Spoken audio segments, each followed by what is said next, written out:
Bien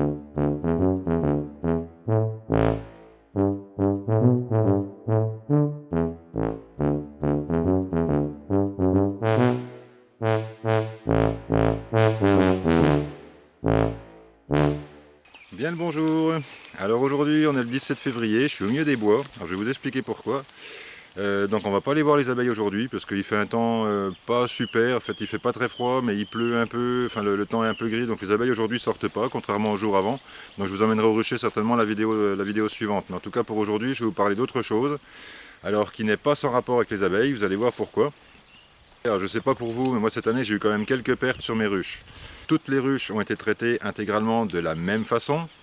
Celles qui manquaient de réserve ont eu du candy, celles qui avaient des réserves ont eu leurs réserves tout, donc les ruches ne manquent pas de réserve, sauf 3 mini plus. Alors ça je vous en parlerai aussi dans une vidéo parce qu'en fait sur mes mini plus j'avais acheté du candy que j'avais jamais commandé avant sur la tienda de l'apiculteur, du candy qui était pas très cher, un petit paquet d'1 kilo. Je me suis dit ça va être impeccable pour mettre sur les mini plus, et en fait le candy est tellement dur que les abeilles ne l'ont pas touché et du coup elles sont mortes de faim ou quasi mortes de faim, il reste ça d'abeilles dedans.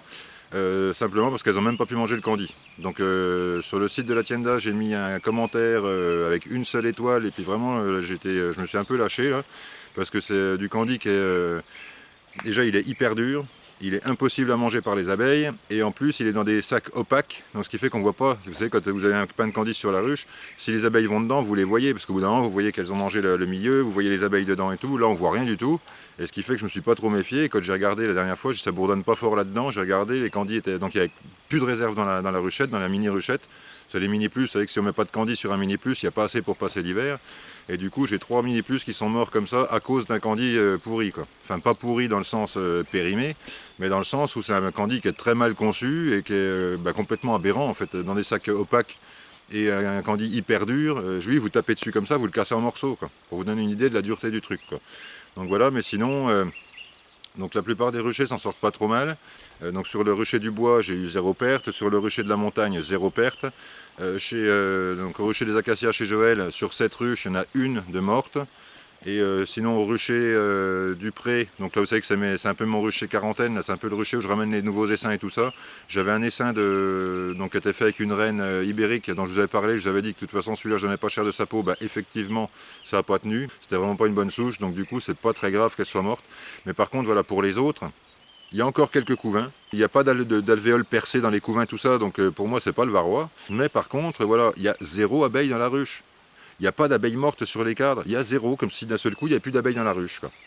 Donc ça, vous avez été nombreux à me poser la question de quoi ça peut venir, parce que vous avez constaté ça, vous étiez pas mal à constater la même chose, c'est-à-dire des réserves, ok, des traitements varrois faits, et 0 abeilles dans la ruche sur des colonies qui étaient pourtant en bon état, qui étaient pourtant fortes et tout, quoi. Donc du coup, ça, il y a peut-être une explication. Alors je dis bien peut-être. J'ai vu une vidéo de, je crois que ça doit être les abeilles de Fred 07. Alors j'ai voulu vous retrouver cette vidéo pour vous en parler mieux, pour la re-regarder une fois avant de vous en parler, et du coup je ne l'ai pas retrouvée. Voilà, lui il explique que le virus des ailes déformées, qu'on appelle DWV, je crois, si je me rappelle bien, donc c'est Deformed Wing Virus, un truc comme ça. Donc le virus des ailes déformées qui est transmis, en tout cas véhiculé en grande partie par le varroa, ce qui fait que si vous avez des traitements varroa qui sont faits régulièrement, normalement, en principe, vous ne devez pas trop être embêté avec ça, mais par contre, ça ne veut pas dire que vous ne pouvez absolument pas l'avoir, quoi. Ce virus aurait muté, donc tout ça c'est à vérifier, hein. J'en ai juste entendu parler dans sa vidéo à lui, que j'ai pas retrouvé depuis. J'ai pas fait de recherche plus que ça, donc voilà, faites vos recherches si vous voulez. Donc ce virus aurait muté, et donc toucherait maintenant des abeilles avec les ailes parfaitement saines. Sauf que ces abeilles donc, qui sont capables de voler, contrairement aux autres, les autres quand elles avaient les ailes déformées, les abeilles les foutaient dehors, c'est des abeilles inutiles, donc les abeilles en bonne santé les foutaient dehors, et puis elles se faisaient manger par les oiseaux et autres. Or celles-là, elles peuvent être touchées par le virus, ne pas avoir les ailes déformées, mais ça leur perd visiblement, d'après ce que j'ai compris, le sens de l'orientation. Ce qui fait que ces abeilles-là vont butiner, ne retrouvent pas la ruche pour rentrer, se perdent un peu n'importe où, se font certainement manger par des prédateurs, et donc ça expliquerait, ça serait en tout cas une piste possible pour expliquer qu'au bout d'un certain temps, les ruches on les retrouve avec rien dedans, plus d'abeilles, plus rien.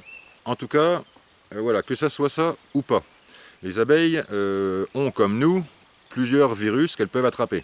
Certaines vont être plus sensibles que d'autres à certains virus. Les abeilles, comme nous, ont toutes des systèmes unitaires qui sont plus ou moins développés, plus ou moins performants, on va dire, quoi. Ce qui fait que, et c'est aussi pour ça que certaines ont une tolérance au varroa plus grande que d'autres, puisqu'il y a des colonies qui peuvent vivre avec une certaine quantité de varroa sans avoir l'air d'en souffrir. Je dis bien avoir l'air. Hein, et d'autres qui vont s'effondrer dès qu'il y a 3-4 varrois dedans, enfin là j'exagère un petit peu, mais dès qu'il y a un certain nombre de varrois dedans, là elles vont effectivement s'effondrer et en moins de 2 ans vous n'avez plus d'abeilles dans la ruche parce qu'elles sont toutes mortes du varroa. Ce qui peut expliquer cette différence de tolérance des unes par rapport aux autres, alors hormis les comportements d'épouillage, les VSH, enfin tous les stades d'abeilles qu'on peut avoir, qui vont avoir des méthodes pour se débarrasser au moins en partie du varroa, et donc leur faculté à ne pas trop en souffrir, en tout cas ne pas trop attraper les virus véhiculés par le varroa, qui serait dû à leur système unitaire. Maintenant, j'ai pensé à un truc, puisque moi j'utilise, moi je me soigne avec des plantes en fait depuis toujours, donc chez moi il y a toujours au minimum de la sauge, du thym, de la camomille, maintenant j'ai de l'artémisia annua parce que c'est bon pour plein de choses, j'ai de la propolis évidemment, je fais un mélange de propolis et d'alcool. Et donc je me soigne avec tout ça, ce qui fait que mon médecin me voit très très rarement et je m'en porte pas plus mal. Maintenant j'utilise aussi, j'ai découvert il y a 1 an, un champignon qui s'appelle le Tramet versicolore. Alors là je vous mettrai une vidéo de, je crois que ça doit être Benjamin ou Benoît, qui est un Québécois qui en parle très très bien. Tout ce qu'il dit est vérifiable et vous pouvez chercher sur le net. Moi je ne suis pas médecin, je ne vais pas vous faire un topo médical là maintenant. Sachez simplement que ce champignon a la particularité d'être déjà non toxique, donc il n'y a pas de contre-indication, il n'y a absolument pas de souci à le prendre, vous n'allez pas vous empoisonner avec. Je vais vous montrer à quoi ça ressemble, je vais vous montrer comment le reconnaître et tout ça, et ce que je compte faire avec. Alors moi j'utilise pour moi, c'est-à-dire je me fais des décoctions, je le coupe en petites lamelles, je mets dans une casserole d'eau, je le fais bouillir pendant 20 minutes et je me bois ça, c'est un petit goût de champignon, c'est pas désagréable, c'est pas amer, c'est rien du tout, et franchement au niveau de la santé j'ai pu constater moi-même que ça avait quand même des effets assez fulgurants, quoi. Et du coup, il y a beaucoup d'études qui ont été faites par la médecine moderne, qui arrivent toutes aux mêmes conclusions, qu'il est bon pour les défenses immunitaires, qu'il aurait même des vertus anticancéreuses, et j'en passe, et des meilleures, quoi. Donc je me suis dit, s'il est bon pour notre système immunitaire à nous, pourquoi est-ce qu'il ne serait pas bon pour les défenses immunitaires des abeilles? Là, ça y est, les ronchons, je les entends déjà sauter au plafond, là, détendez-vous les gars. Hérétique! Au bûcher! C'est le bûcher! Donc j'ai pensé à ça, et j'ai pensé à ça par rapport aussi à une vidéo que j'ai vue de Paul Stamets.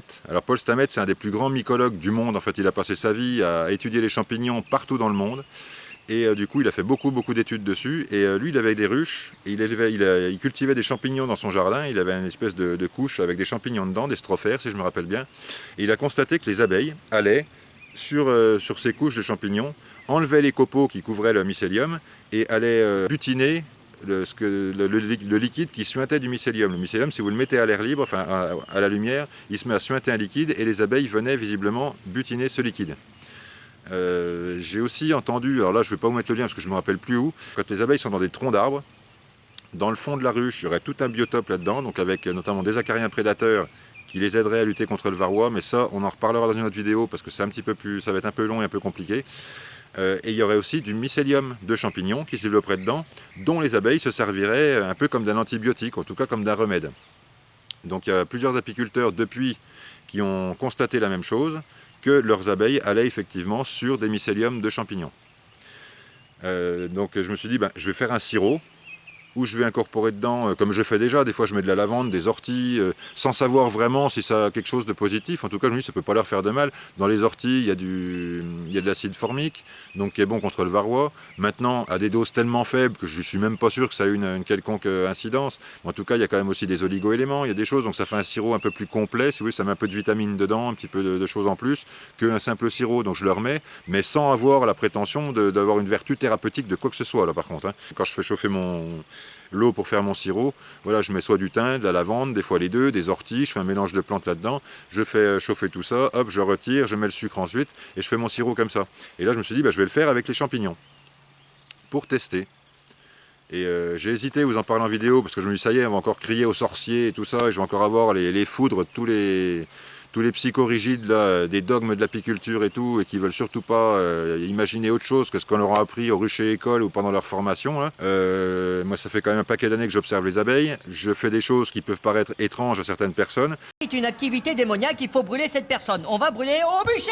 Moi, je sais pourquoi je le fais. Je fais des observations. Je suis conscient que c'est simplement des observations, mais que l'un dans l'autre, mes abeilles vont pas mal.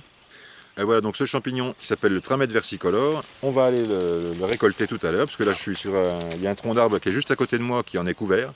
Donc je vais en récolter une certaine partie, je ne vais pas tout récolter, parce que je n'ai pas besoin de tout ce qu'il y a sur l'arbre, et surtout pour continuer, pour le laisser s'ensemencer et continuer à se propager pour qu'il y en ait un petit peu partout. C'est un champignon qui est très très courant, donc qui n'est pas difficile à trouver.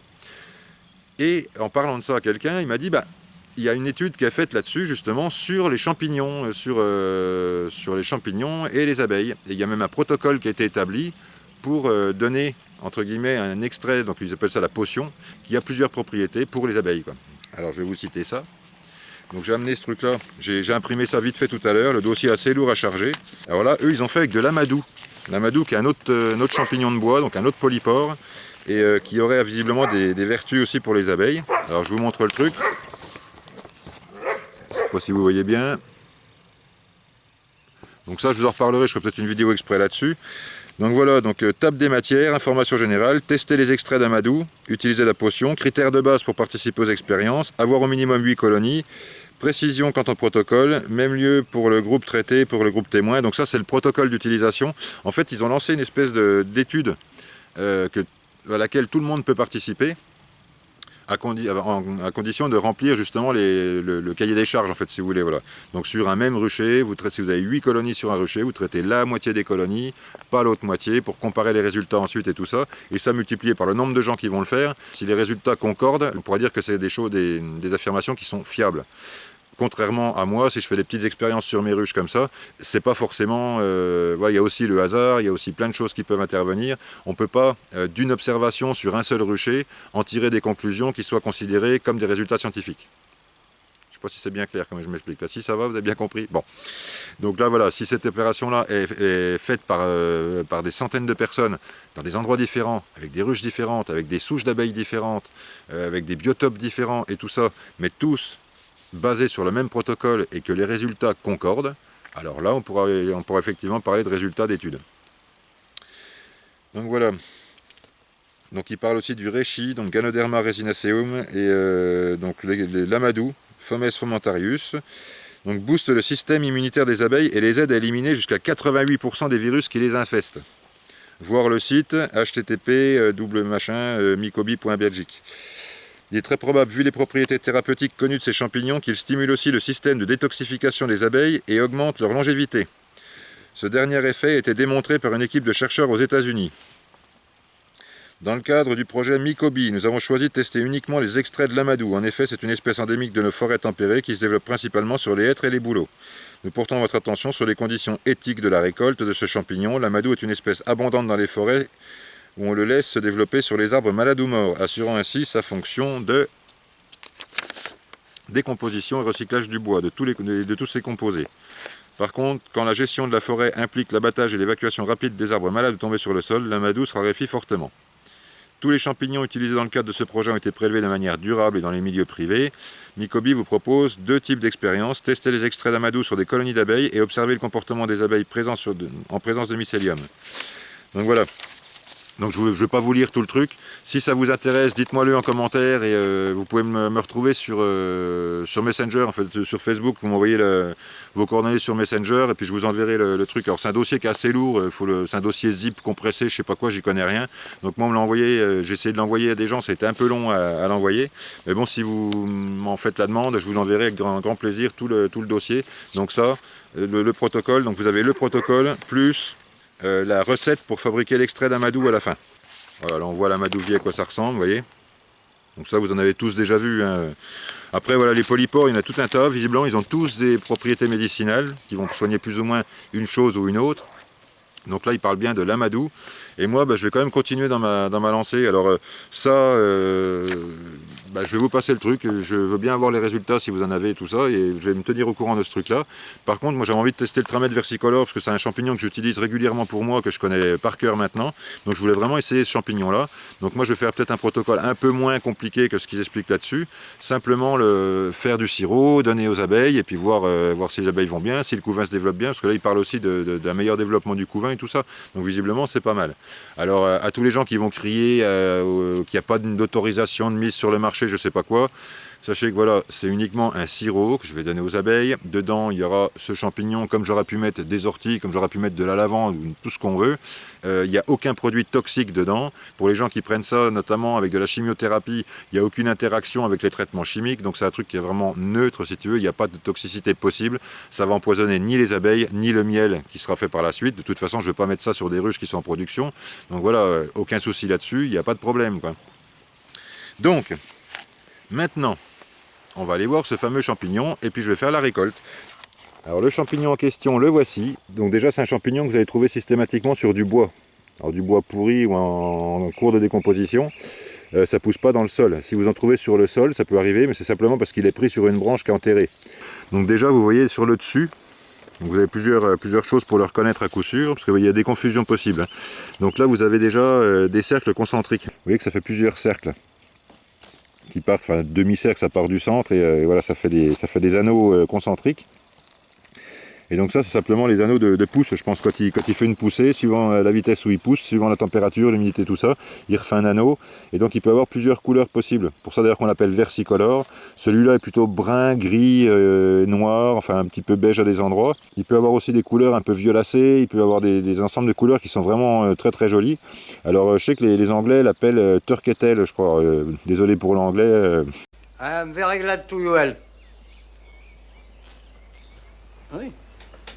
Beau accent, no good, pas good.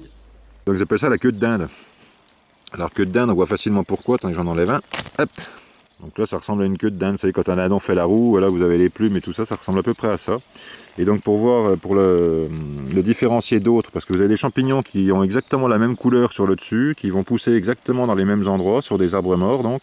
Mais par contre, si vous le retournez, celui-ci doit impérativement avoir des pores. Voyez en dessous, c'est comme s'il était percé de milliers de petits trous, comme si on avait percé avec une épingle des milliers de fois. Donc ça, c'est des pores. C'est pour ça d'ailleurs qu'on l'appelle polypore, il a plusieurs pores. Et donc voilà, il est blanc, il peut être légèrement beige suivant l'âge qu'il a en dessous, mais bon, s'il est déjà tout jaune, tout noirâtre et tout, c'est plus la peine de le récolter. Et surtout, vous avez un anneau de croissance dessus, donc le dernier anneau de croissance est toujours clair. Autre chose pour le reconnaître, il est toujours fin. Donc si vous le prenez comme ça, vous pouvez le plier facilement. Puisqu'il y a un autre champignon qui ressemble aussi, qui est beaucoup plus épais, et donc qui a des pores en dessous aussi, qui a cette couleur là au-dessus, mais qui est beaucoup plus épais, et lui c'est une autre variété de champignon. Donc là pour le reconnaître, voilà, donc je vous dis, cercle concentrique sur le dessus de différentes couleurs, qui peuvent être différentes de celle-ci, par contre il y a plusieurs couleurs possibles. Il pousse sur du bois, la marge de croissance sur le bord, là, le blanc en dessous, bon, il est un peu jaune parce que je le tripote depuis tout à l'heure, donc du coup ça l'oxyde un petit peu, et donc les pores en dessous. Donc là vous êtes sûr de reconnaître le tramètre versicolore, le ou la tramètre, je ne sais pas si c'est féminin ou masculin. S'il y en a qui le savent, mettez-moi les en commentaire. Après ça à la maison, je vais couper ces parties-là, les parties d'attache sur l'écorce, je vais le laisser tremper dans de l'eau, et puis ensuite le rincer correctement plusieurs fois jusqu'à temps que l'eau soit claire, et après ça je le ferai sécher. Donc je pourrais utiliser frais pour faire des décoctions, pour moi ou pour les abeilles, et ensuite je pourrais le faire sécher pour le conserver. Alors pour le sécher par contre c'est bien de le passer un petit coup au four, parce que j'ai eu un souci sur certaines il n'y a pas longtemps, c'est qu'il était sec, il était en bocal, mais il y a une espèce de mite, comme des mites alimentaires qui se sont mises dedans, donc ça m'a fait des trous dedans, et une espèce un peu comme des toiles d'araignée, vous savez. Alors j'ai Jean-Marie, un ami, qui m'a dit ce matin que lui, pour conserver les champignons, il mettait des grains de poivre dedans. Donc dans ses bocaux, quand il conserve notamment des girolles ou des chanterelles ou trucs comme ça, un vieux cueilleur de champignons lui a dit tu mets 2 grains de poivre dans le bocal et comme ça t'es pas embêté par les bestioles. Alors visiblement ça fonctionne, donc je vais certainement faire ça. Donc merci Jean-Marie pour ton conseil. Bon, la récolte est faite, donc vous voyez j'ai pris, je sais pas combien j'en ai, peut-être à peine 1 kilo. Donc avec ça déjà j'ai de quoi faire pas mal d'infusions pour moi, faire du sirop pour mes abeilles. Donc sachant que ça pousse quand même une grande partie de l'année, c'est pas la peine de tout enlever ce qu'il y a sur l'arbre. Donc ce que j'ai fait, c'est que j'ai pris vraiment les plus gros, ceux qui sont développés le plus. Tous les petits qui ont la bordure bien blanche, ça veut dire qu'ils sont encore en croissance. Donc plutôt que de m'embêter à récolter plein de petits qui vont être durs à nettoyer, je les laisse se développer sur le tronc d'arbre. Et puis voilà. Vous voyez, quand je vous dis je prends pas tout, j'ai vraiment pas tout pris.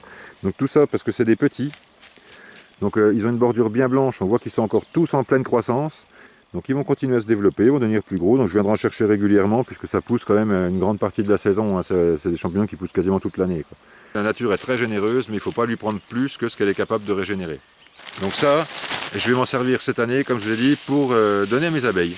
Donc pour moi, priorité quand même, pour avoir une bonne santé et tout, et aussi pour mes abeilles. Donc je vais voir exactement combien de grammes je mets et tout ça, je ferai une espèce de protocole. Donc je vous le dirai si ça vous intéresse pour ceux qui veulent essayer. Mais par contre, voilà, ça sera mon truc à moi, donc là, ce ne sera pas très scientifique. Si vous voulez quelque chose de plus scientifique, à ce moment-là, vous dites-moi-le, je vous envoie le truc sur l'amadouvier. Les amadouviers, c'est beaucoup plus long à pousser, donc c'est pareil, si vous récoltez de l'amadouvier, ne cueillez pas tout, laissez-en. Les tramètres, ça pousse beaucoup plus vite, ça se multiplie plus rapidement, et on en trouve beaucoup plus facilement. Donc voilà, c'est pour ça que moi je vais utiliser les tramètres. Si vous voulez le protocole avec l'amadouvier, donc je vous l'enverrai, je vous dis, envoyez-moi un petit message sur Messenger. Alors vous pouvez me demander en ami sur Facebook ou pas, c'est comme vous voulez. Donc comme ça je vous enverrai le protocole, enfin le lien du protocole complet pour l'amadouvier. Donc là c'est une étude qui est faite en Belgique, d'après des études qui ont été faites aux États-Unis. Donc c'est quelque chose de vraiment sérieux. C'est pas juste le Fred Soula qui fait ses petites expériences dans son petit coin, qu'on soit bien d'accord. Par contre, le Fred Soula, il aime bien quand même faire ses expériences dans son petit coin. Donc il va faire avec les tramètres versicolores. Et donc je vous donnerai les résultats. Donc je vais moi-même faire un espèce de petit protocole pour moi déjà, que je vous partagerai si ça vous intéresse, en tout cas à ceux que ça intéresse. Donc avec un dosage, avec une manière de faire, voilà comment je vais préparer mon sirop, combien de litres d'eau, combien de grammes de champignons, quel temps de cuisson, combien de kilos de sucre, enfin tout, faut faire la recette vraiment, voilà, et la quantité que je vais donner aux abeilles aussi. Et comme ça on pourra comparer les résultats. Donc je ferai certainement sur des ruchers pareil, moitié-moitié, moitié les abeilles avec, la moitié des abeilles sans, et comme ça voilà, normalement on devrait avoir un résultat aussi qui ressemble à quelque chose. Moi je suis certain que ça ne fera pas de mal à mes abeilles, mais j'en suis certain à 2000%, donc c'est pour ça que je me permets de le faire.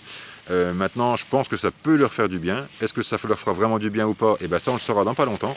Et si on est plusieurs à le faire, et ben pareil, ça serait bien qu'on puisse partager les résultats pour voir si résultat il y a déjà et si, voilà, si ça vaut le coup de le faire ou pas. Et puis ensuite le transmettre encore à d'autres apiculteurs que ça pourrait éventuellement intéresser, quoi. Sur ce, comme d'habitude, portez-vous bien, soignez bien vos abeilles, faites attention aux réserves là, parce que là, comme le beau temps est reparti, qu'il n'y a pas encore grand chose à butiner d'autre que du pollen, elles risquent de taper fort dans les réserves, donc c'est à ce moment-là qu'il faut mettre du candy, là si vous n'en avez pas mis avant. Ce serait dommage de perdre des colonies à cause d'un manque de nourriture maintenant, donc vous surveillez bien, vous mettez du candy au besoin, du candy, pas encore du sirop, il fait encore trop froid pour le sirop, même si c'est du sirop lourd, elles vont quand même l'utiliser comme du nectar, elles vont faire évaporer une partie de l'eau qu'il y a dedans pour le stocker, et donc du coup, en faisant évaporer l'eau, ça fait de la condensation. La condensation, quand il fait froid, c'est pas très bon, quoi. Voilà. Bon, je peux finir les chiens là, oui. Alors allez, portez-vous bien, soignez bien vos abeilles et à bientôt pour les prochaines vidéos.